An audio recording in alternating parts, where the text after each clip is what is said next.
मोमिनो, तुम पर रोजे फर्ज किए गए हैं जिस तरह तुमसे पहले लोगों पर फर्ज किए गए थे, ताकि तुम परहेजगार बनो। रोजों के दिन गिनती के चंद रोज हैं, तो जो शख्स तुम में से बीमार हो या सफर में हो तो दूसरे दिनों में रोजों का शुमार पूरा कर ले। और जो लोग रोजा रखने की ताकत रखें लेकिन रखें नहीं, वो रोजे के बदले मोहताज को खाना खिला दें। और जो कोई अपनी मर्जी से ज्यादा नेकी करे तो उसके हक में ज्यादा अच्छा है। और अगर समझो तो रोजा रखना ही तुम्हारे हक में बेहतर है। रोजों का महीना रमजान का महीना है, जिसमें कुरान अव्वल अव्वल नाजिल हुआ, जो लोगों का रहनुमा है और जिसमें हिदायत की खुली निशानियां हैं और जो हक व बातिल को अलग अलग करने वाला है।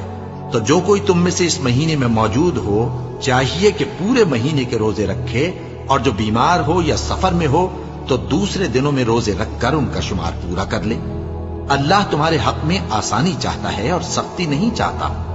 और ये आसानी का हुक्म इसलिए दिया गया है कि तुम रोजों का शुमार पूरा कर लो, और इस एहसान के बदले कि अल्लाह ने तुमको हिदायत बख्शी है, तुम उसको बुजुर्गी से याद करो और उसका शुक्र करो। और ऐ पैगंबर, जब तुमसे मेरे बंदे मेरे बारे में दरियाफ्त करें तो उन्हें मालूम हो कि मैं तो तुम्हारे पास ही हूं। जब कोई पुकारने वाला मुझे पुकारता है तो मैं उसकी दुआ कबूल करता हूं। तो उनको चाहिए कि मेरे हुक्मों को माने और मुझ पर ईमान रखें, ताकि नेक रास्ता पाएं। रोजों की रातों में तुम्हारे लिए अपनी औरतों के पास जाना जायज कर दिया गया है।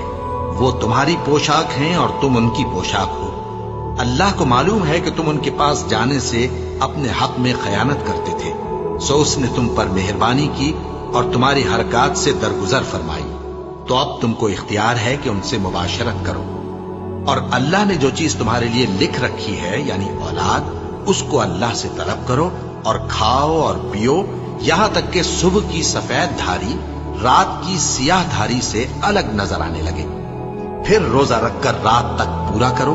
और जब तुम मस्जिदों में एतकाफ बैठते हो तो उनसे मुबाशरत न करो। ये अल्लाह की हदें हैं, इनके पास न जाना। इसी तरह अल्लाह अपनी आयतें लोगों के समझाने के लिए खोल खोल कर बयान फरमाता है, ताकि वो परहेजगार बने।